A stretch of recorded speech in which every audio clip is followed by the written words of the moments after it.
সভাপতি আমাৰ কছাৰী ডাঙৰীয়া, টাউন কমিটিৰ চেয়াৰমেন ডাঙৰীয়ানী, ব্লকৰ BDO ৰঙাপেগু ডাঙৰীয়া, জোনমণি কোঁৱৰ ডাঙৰীয়ানী, আমাৰ দেউৰী বাইদেউ, সমাজ কল্যাণ বিভাগৰ বিষয়াসকল, আমাৰ BPM ডাঙৰীয়া, চাৰ্কল অফিচাৰ বাইদেউ, মঞ্চৰ উপবিষ্ট ৰমা বৰুৱাকে আদি কৰি গণ্যমান্য ব্যক্তিসকল, উপস্থিত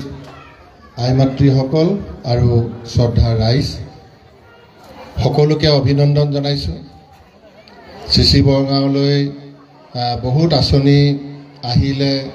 সেইখিনি আজি আমি শুভ উদ্বোধন কৰিব পাৰিলোঁ আৰু বহুতখিনি আমি আধাৰশিলাও স্থাপন কৰিলোঁ আৰু লগতে বহুখিনি আঁচনি আমাৰ আহি আছে। কেইদিনমানৰ ভিতৰতে আমি সেইখিনিও আধাৰশিলা স্থাপন কৰিবলৈ আমি CC বৰগাঁৱলৈকে আহিম। বিশেষকৈ মই ভুৱন পেগু ডাঙৰীয়াক সকলোকে এটা হাত চাপৰিয়ে ধন্যবাদ জনাবৰ কাৰণে অনুৰোধ জনাইছোঁ। হাত চাপৰি বজাওক। CC বৰগাঁও হায়াৰ ছেকেণ্ডেৰীৰ কাৰণে 7 কোটিতকৈ অধিক টকা দিছে, সেইটো টেণ্ডাৰ হৈছে। তেওঁ কৈ আছে যে 25 তাৰিখে আমাৰ পাৰ্লিয়ামেণ্টটো চলি আছে, হয়তো 2-এদিন আগপিছ হ'ব, বাকীবিলাক যেনেকৈ ধুনীয়াকৈ বনাই আছে। CC বৰগাঁও হায়াৰ ছেকেণ্ডেৰীখনৰ বিল্ডিংটো খুব ধুনীয়াকৈ হ'ব। আজি আমি এটা আঁচনিৰ ফাউণ্ডেশ্যন লগালোঁ, আনটাই ফাণ্ডৰ 5 লাখ টকা এটা CC বৰগাঁও MV স্কুললৈকে দিছোঁ। মই ইয়াৰ যিসকল কনষ্ট্ৰাকশ্যন কমিটিত থাকিব তেখেতসকলক মই আৰু এটা লগতে অনুৰোধ জনাইছোঁ, যদি অলপ পইচা আৰু 2-3 লাখ 4 লাখ গোটেই টিমখিনি চেঞ্জ কৰোঁতে লাগে, সেইখিনিও ধৰি ল'ব লাগে বুলি মই এইটো জনাইছোঁ আৰু লগে লগে MP ফাণ্ডৰ পৰা সেইখিনিও আমি দিয়াৰ ব্যৱস্থাখিনি কৰিম। এই মাহৰ ভিতৰতে আমি আয়ুক্ত ডাঙৰীয়া, বিধায়ক ডাঙৰীয়া আমি আকৌ আহিম। আমি 70টা নামঘৰলৈ আকৌ 3 লাখকৈ টকা দিছোঁ। CC বৰগাঁও এৰিয়াটোত আমি দিছোঁ 70টা, 62টা দিছোঁ মাছখোৱা আৰু বাকীকেইটা দিছোঁ চিলাপথাৰ টাউনত। টোটেল আমি দিছোঁ 200 নামঘৰ।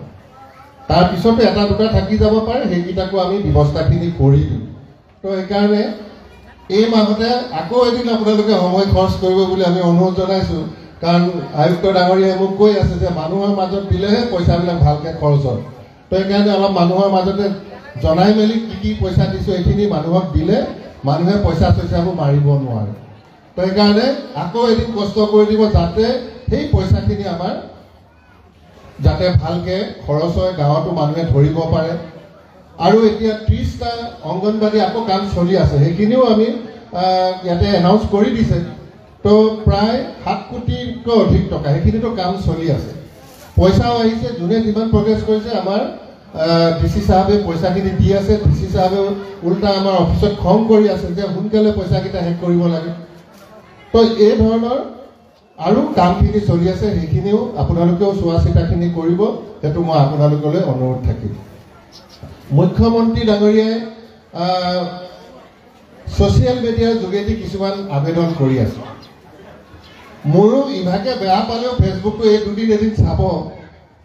কাৰণ আমাৰ জিঅ' টেগিং ঘৰৰ কাৰণে হৈ আছে। এতিয়া আমাৰ সখীসকলে কামখিনি কৰিব, কিন্তু আপুনি নিজেও ঘৰৰ পৰা কৰি ল'ব পাৰে। আপোনালোকে নিজাববীয়াকৈও কেনেকৈ ফটো মাৰিব লাগে, কেনেকৈ তাত লোড কৰি দিব লাগে, কোনোবাই যদি বেয়া পাই পিনে আপোনাৰ ওচৰলৈ নগ'ল, কিন্তু আপুনিও বাদ নপৰাৰ কাৰণে নিজেও ফটোটো মাৰি আপোনালোকে লোড কৰি দিব পাৰে। বুজি পাইছেনে? তো সেইখিনিও আমি আমাৰ ছ'চিয়েল মিডিয়াত অলপ পিছতে মই দুখীয়া মানুহৰ ঘৰ এটা ফটো মাৰিব দিছোঁ, আৰু তাত পেন কাৰ্ড আৰু আধাৰ কাৰ্ডখন লাগিব, আৰু তেওঁ নিজে ঘৰৰ পৰাই লোড কৰি দিব, আৰু তেওঁ ঘৰটো চাই মেলি আমাৰ অফিচৰ পৰা তেওঁৰ ঘৰটো অনুমোদন জনাই দিব। গতিকে কাৰো ওচৰত যাবলগীয়া নহ'ব আপোনালোকৰ। গতিকে সেইটো কেনেকৈ কৰিব পাৰি, সেই কথাকেইটাও আপোনালোকে আমি ছ'চিয়েল মিডিয়াত আজি ৰাতিৰ ভিতৰতে আমিও লোড কৰি দিম। আমাৰ মুখ্যমন্ত্ৰী ডাঙৰীয়াই কৈ আছে। তো এইকাৰণে আমাৰ সখীসকলেও কৰি থাকিব, আপোনালোকেও সহায় কৰক, নিজাকেও কৰক, আমাৰ আপত্তি নাই। কিন্তু এটাও ঘৰ যাতে এইবাৰ আমাৰ পাবলগীয়া নাথাকে, সেইটোৱে হৈছে আমাৰ মূল লক্ষ্য। আৰু এটা লগত কৈ দিওঁ, কোনোবাই যদি ভাবিছে যে মোৰ প্ৰধান বুঢ়াৰ লগত ভাল, মই ঘৰটো যেনে তেনে লৈ ল'ম, এইটো নহ'ব, উপায় নাই। নাপাবলগীয়াখিনিয়ে নাপায় একদম এইটো একদম আপুনি 100% লৈ লওক আৰু আমিও হেন চকুটি চাই আছো আৰু পাবলগীয়া যাতে এটাও বাদ নপৰে সেইটোৱে হৈছে আমাৰ লক্ষ্য গতিকে বৰ চেষ্টা কৰি লাভ নহ'ব নাপাবলগীয়াখিনিয়ে কিন্তু পাবলগীয়াখিনিয়ে আকৌ কিবা কাৰণত থাকিও নাযায় তাৰ কাৰণে কিন্তু আমি উদ্যোগখিনি লৈছোঁ নিজেও ফটো মাৰি দি দিব পাৰে কোনোবা যদি আপোনাৰ সখীগৰাকীয়ে আপোনাক বেয়া পায় তেতিয়া আপুনি নিজেও ভৰাই দিব পাৰে আমাৰ পঞ্চায়তৰ জিপিএছ জিআৰএছ পঞ্চায়ত ছেক্ৰেটাৰী আছে ৰাজনৈতিক দলৰ মানুহখিনি আছে মই ভাবোঁ টায়াৰ চায়াৰ জ্বলোৱাতকৈ এইকেইদিন হেড চকু দি চাই থাকিলে ভাল হ'ব তেওঁ যদি সহায় কৰি দিয়ে তেওঁ ফালে যাব দেখোন মানুহজন তো টায়াৰ জ্বলোৱাতকৈ মই ভাবোঁ যে এই কামবিলাকত আমাৰ জড়িত হ'লে আমাৰ দুখীয়া মানুহ ঘৰ পাবলৈ বাকী নাথাকে তো সেইকাৰণে মই কোনোবাই যদি ভাবিছে যে মই আমুকক ভৰাই দিম এইটো একদমেই ভৰাব নোৱাৰিব এইটো একদম আপোনালোকে নিশ্চিন্ত গতিকে পাবলগীয়া মানুহখিনিকে দিব পাৰিলে আপোনালোকৰ ভাল হ'ব তো মই সেইকাৰণে সেইটো আপোনালোকক অনুৰোধ জনাইছোঁ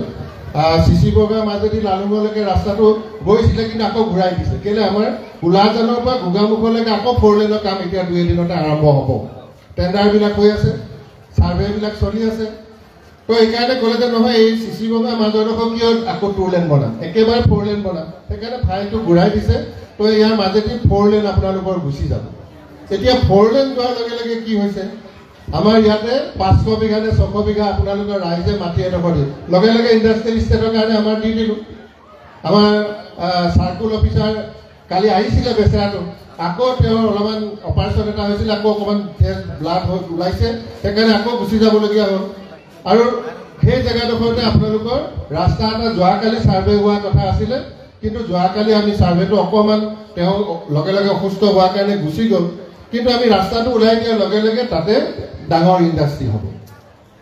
এতিয়া যোৱাবাৰ আপোনালোকৰ কেৰেকনি অঞ্চলটো আমি ক'লোঁ যে চাওক বৰষুণ যোৱাৰ পিছততো জাপিটোৰ কিবা কাম আছে নেকি মই পীযুষ হাজৰিকা ডাঙৰীয়া তেতিয়া আমাৰ আয়ুক্ত ডাঙৰীয়া কেইবাৰ আমি মানে চুমনি সেই অঞ্চললৈ গ'লোঁ তেতিয়া কোনো নক'লে চুমনিয়ে কান্দিলে এইফালে বনাই দিলোঁ আৰু মাৰ্চ শেষ হোৱাৰ পিছত এই বছৰ যেনেকৈ আমাৰ পইচা শেষ হৈ গ'ল এতিয়া আপুনি এপ্ৰিলৰ পিছতহে পইচাটো দিব তো তেতিয়া মই মানুহখিনিক ক'লোঁ যে নহয় এই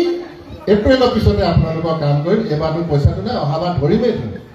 তো এইবাৰ ধৰি পেলাই আমি ইফালেও কৰি দিম তো সেইকাৰণে কেতিয়াবা আমাৰ ইচ্ছা থাকিলেও আমাৰ যেনেকৈ এতিয়া আম কেতিয়া ফুলিব এতিয়াহে ফুলিব আহাৰ শাওনৰ পিছত আকৌ আম ফুলিব নেকি কোনোবাই যদি আম খাওঁ খাওঁ ক'লেতো নহ'ব তো ভেন্দি খেতিটো আমি এতিয়াহে কৰিম ভেন্দি জানো আমি মাঘত লগাম জানো নলগাম জিকা এতিয়াহে হ'ব খেতিটো তো এনেকুৱা বস্তু এতিয়া চৰকাৰখনেও সেই পইচা লগা দিন কেইটামানে থাকে সেইকেইটা দিনতে সেই পইচা লাগে আৰু তাৰ পৰা কিছুমান কাম হয় তো সেইকাৰণে এইবাৰ অকণমান ছুটি হৈ আছে আৰু 600 মিটাৰ দি দিলোঁ আৰু আমাৰ লক্ষ্য হৈছে যে সেইটো একদম বেট ভঁৰাল পাৰ কৰা ইফালে কৰি দিম আৰু চাৰ্কুল অফিচাৰ লোকেল মানুহ কেৰেকনি চুমনিৰ পৰা আৰম্ভ কৰি তেওঁলোকে 2400-2500 বিঘা মাটি আমাক কৈছে যে আমি বহুত মাটি ওলাব তাৰে অলপমান দি দিম আমাক নালাগে সেইখিনি মাটিৰ কাৰণে তেওঁলোকৰে লাভ হ'ল মোকতো এতিয়া এই যে গুৱাহাটীত যে পাতিছিলে এডভান্টেজ আছাম এতিয়া এডভান্টেজ আছাম অসমত হোৱাৰ পিছত মোক এতিয়া ইমান ডাঙৰ ডাঙৰ কোম্পানীবিলাকে টাইম বিচাৰি আছে মোক কংকনে আজি কৈছে যে ইয়ালৈকে আহি কৈছে মই নালাগে দিল্লীতে লগ কৰিব ক'ম এতিয়া আমি মাটি সংৰক্ষণ কৰিব পাৰিলে ডাঙৰ ডাঙৰ কল কাৰখানাখিনি ইয়াতে হয় তথাপিতো আমি এইকেইটা দিনত গাই নদী ফালেও অলপ ৰাখিছোঁ কেৰেকনিত 2400 বিঘা চিচি টঙানীত আৰু বেলেগ বেলেগ জেগাত আমি বহুতখিনি মাটি উলিয়াইছোঁ আৰু এইখিনিত যদি আমি ভাল ভাল কোম্পানী যিবিলাকত আমাৰ ল'ৰা ছোৱালীবিলাকে চাকৰি পাব তেওঁলোকৰ লাভ হ'ব সেইবিলাকক আমি দিম এনেই কোনোবা এটা মানুহৰ লাভ হ'ব আমাৰ চাকৰি নোলাব তেনেকুৱা মানুহক আমি নিদিওঁ তো সেইকাৰণে এই কামখিনিৰ জৰিয়তে তেনেকুৱা ধৰণৰ আমাৰ সুযোগ সুবিধাবিলাকো আহি আছে আৰু অৰুণাচলতো একদম খনিজ সম্পদেৰে ভৰ্তি হৈ আছে আৰু আমিও ৰেডি হৈ আছোঁ এইবাৰ যদি খনিজ সম্পদৰ বিলখন আহে দুটা কথা ক'বলৈ কাৰণে মই একদম পুৰা পঢ়ি আছোঁ প্ৰিপেৰেশ্যন কৰি আছোঁ কাৰণ এইখিনি কৰিব পাৰিলে আমাৰ ধেমাজি লখিমপুৰ চাওঁতে চাওঁতে বাকী ডিব্ৰুগড় যোৰহাটতকৈ আমি ওপৰলৈ গুচি যাব পাৰোঁ তো সেইকাৰণে প্লেনিংবিলাকতো তেনেধৰণে আমাৰো আছে তো আমি এই ধৰণে কামখিনি কৰিবৰ কাৰণে আমি সাজু হৈ আছো এতিয়া চৰকাৰী লেভেলত ইমান চাকৰি নোলায় আৰু গাঁৱত এটা মাষ্টৰ লাগে এটা আছে অংগনবাড়ী এটা চেণ্টাৰ আছে এটা তাতে ল'ৰা নাই তো আমি আৰু অংগনবাড়ী বনাই পিনে এনেই কামখিনিতো আমি কৰিব নোৱাৰো গতিকে এতিয়া এই যে এডভান্টেজ আছাম আৰু এইবাৰ আপোনালোকে দেখিছে 5 লাখ 6 লাখ কোটি টকা মানুহে ইনভেষ্টমেণ্ট কৰিবৰ কাৰণে আহি আছে আৰু এতিয়া নতুন ইনভেষ্টমেণ্ট বিলাক অলপ বেলেগ বেলেগ ধৰণৰ নিউক্লিয়াৰ এনাৰ্জিৰ ওপৰত মানুহে চিন্তা কৰিছে সোলাৰ এনাৰ্জিৰ ওপৰত কৰিছে তো এইকাৰণে আমিও সেই লগত মিলি আমিও কেনেকৈ সেইখিনি কৰিব পাৰোঁ কেলে আমাৰ সুবিধা আছে ডিব্ৰুগড় তিনিচুকীয়াত মাটি দিব নোৱাৰে মাটিৰ মালিক আমি হৈ আছো ভাল মাটিৰ মালিক আমি হৈ আছো তো এইকাৰণে আহি থকা দিনবিলাকত আমাৰো বহুত ভাল হ'ব আৰু সেইকাৰণে আপোনালোকে নিশ্চয় দেখিছে জুলাইলৈকে আমি কিয় 4 লেন বনাইছো আমি এতিয়া বয় বস্তু বগীবিল দলঙৰ তললৈকে আনা সিফালে দেখিছে আপোনালোকে জেটি বনাই আছে নদী বন্দৰ বনাই আছে কাৰণ নদীয়েদি বস্তু নিলে ট্ৰেইনত যদি 10 টকা পৰে নদীয়েদি নিলে আমাৰ 1 টকাও নপৰে আৰু ট্ৰাকত নিলে 10 টকা বস্তুটো 20 টকা পৰিব প্লেনত নিলে 100 টকা পৰিব তো পানীৰ ৰাস্তা নথকা জেগাবিলাকত উন্নয়নটো কেতিয়াও সম্ভৱ নহয় তো এইকাৰণে পানীৰ ৰাস্তা এটা আছে কাৰণে জুনাই ফাললৈ 4 লেন ৰাস্তাবিলাক আগতীয়াকৈ গৈছে যি নহওক আমি কেইদিনমানৰ ভিতৰতে হায়াৰ ছেকেণ্ডেৰী 70টা নামঘৰৰ পৰা আৰম্ভ কৰি আৰু আমিও চাই আছো যে কোনকেইটা কাম কৰিলে মানুহৰ লাভ হয় সেইখিনিকে আমি চাই দুই এটা এতিয়া অকণমান আপোনালোকৰ কনফিডেন্সটো আপোনালোকৰ আমাৰ প্ৰতি থকা কনফিডেন্সটো বঢ়াবৰ কাৰণে দুই এটা কাম আমি কৰি আছো কিন্তু খোৱা জিয়া কাম এটা বেলেগ বস্তু এতিয়া আমাৰ বন্ধু বান্ধৱ মানুহবিলাকে তেওঁলোকে আমাক CSR ফাণ্ড এতিয়া যেনেকৈ আপোনালোকৰ কৃষ্টি ভৱনটো যে বনালো আমাৰে এজন বন্ধুৱে দি দিছে 25 লাখ টকা তাৰ আৰু বহুতে দিব কিন্তু তেওঁলোকৰ পইচাকেইটাও আনি আমি ৰং তামাচা কৰিলেতো নহ'ব কিন্তু তেওঁলোকে বিচাৰে যে এই অঞ্চলৰ বহুত মানুহৰ লাভ হওক তেওঁলোকৰ ল'ৰা ছোৱালী আগুৱাই যাওক তেনেকুৱা জেগাবিলাকতে তেওঁলোকে পইচাটো লগালে ভাল পায় গতিকে অহা বছৰৰ কাৰণেও আমাৰ বহুত তেনেকুৱা বন্ধু বান্ধৱে কৈছে প্ৰায় মোৰ ওচৰতো 4-5 কোটি টকা জমা হৈছে কিন্তু ময়ো চাই আছো যে ক'ত ক'ত দিলে মানুহৰ লাভ হ'ব ৰংগমঞ্চ এটা বৰ লোকচান নহয় কিন্তু অকল বিহু মেলাখন পাতিলেতো লাভ নহ'ব 12 মাহে আপোনালোকে নাচ গানা শিকি থাকক যাতে থিয়েটাৰ বোলে মোৰ ল'ৰাটো বোলে এই আবাহত থিয়েটাৰ প্ৰস্তুতি পৰাশৰ এক্ট্ৰেছ মোৰ ল'ৰাটো মেইন এক্টৰ তেতিয়া প্ৰস্তুতি পৰাশৰ যদি 50 লাখ পায় আপোনাৰ ল'ৰাটো তেতিয়া 50 লাখ পাব গতিকে থিয়েটাৰত যিসকলে কাম কৰে মানে এক্টিং কৰে তেওঁলোকে ঢেৰ পইচা পায় তো এনেকুৱা ধৰণেকে যদি ৰংগমঞ্চকেইটা ব্যৱহাৰ হৈ থাকে আমাৰ একো আপত্তি নাই সেইটো এটা প্ৰডাক্টিভ হৈ যায় কিন্তু অকল বিহু মেলা কাৰোবাৰ চান্দা তুলি পিনে পাতিলে তেতিয়াতো সেইটো চান্দা দিয়াকেইটাও গালি দি থাকে আৰু ইয়াত ভাল আৰ্টিষ্ট নাহিলে মানুহকেইটাও গোট নাখায় তো এনেকুৱা ধৰণৰ কাৰ্যসূচীৰে আমি কালচাৰটো জীয়াই ৰাখিব নোৱাৰোঁ গতিকে বেছি দীঘলীয়াকৈ আৰু বক্তব্য নাৰাখোঁ আমাৰ কেইবাটাও প্ৰগ্ৰেমত আপোনালোকৰ ওচৰলৈকে আহিম আৰু এইকেইদিন আমিও চাই আছোঁ যে কেনেকৈ কৰিব আৰু আপোনালোকেও চাওক যে বাজেট কেনেকৈ লৈছে কেন্দ্ৰীয় বাজেট কেনেকৈ লৈছে আমি কেনেকৈ খাপ খাম সেই কথাখিনি চাওঁ আৰু এইবাৰ PM কিষাণ আমাৰ চাগে আৰু অলপমান আমি লাগি আছোঁ PM কিষাণৰ আমি এই কামখিনি কৰিম আৰু এটা লাষ্ট কৈ মই শেষ কৰিম লাখপতি দিদি আমাৰ মাত্ৰ 2800 পাইছে কিন্তু মই ইয়াতে চালোঁ যে 34,000 মহিলা আছে লাখপতি কিন্তু 2800 হৈছে একজেক্টলি 800 নহয় 2765 মই এতিয়া BPM চাহাবৰ পৰা মই সুধি লৈছোঁ আৰু এই পইচাটো মই প্ৰথম গৈ বিলাইছোঁ সেইদিনাখন ডিব্ৰুগড়ত যাওঁতে তেতিয়া মই চব হিচাপ কৰিছোঁ কোনটো ব্লকত কিমান পাইছে তো এইকাৰণে আপোনালোকেও কৰ্মত গুৰুত্বটো দিয়ক লাখপতি দিদি অলৰেডি ষ্টাৰ্ট হৈ গ'ল সেইদিনা মই চেকখিনি দিছোঁ কোনোবাই 5 লাখ লৈছে কোনোবাই 4 লাখ লৈছে কোনোবাই 2 লাখ লৈছে PM বিশ্বকৰ্মাৰ আমাৰ জিলাখনত আমি 2000 দিছোঁ তো PM বিশ্বকৰ্মাৰ কাৰণেও আমাৰ যিসকল মিস্ত্ৰী কৰিছিলে তেওঁলোকৰ পইচা দিয়াবিলাক আৰম্ভ হৈ গ'ল আৰু সেইদিনাখন ভালো লাগিছে যে প্ৰধানমন্ত্ৰী সুৰক্ষা বীমা যোজনা জীৱন জ্যোতি বীমা যোজনা বহুত মানুহ তেনেকৈ মূল মানুহজন ঢুকাইছে ইঞ্চুৰেঞ্চ কৰিছে তেওঁলোকে 4 লাখ টকা লোনো লৈ মানে কি কয় অনুদান পাইছে তো এইকাৰণে ছ'চিয়েল ছিকিউৰিটি এই আঁচনিবিলাকতো আপোনালোকে নিজৰ মানুহজনক একদম ক'ব এনে তামোল চামোল খাই উৰুৱাতকৈ 20 টকা মোৰ নামত দেচোন আপোনাৰ কিবা হৈ গ'লে অন্তত ল'ৰা ছোৱালী আমি লৈ জীয়াই থাকিব পাৰিম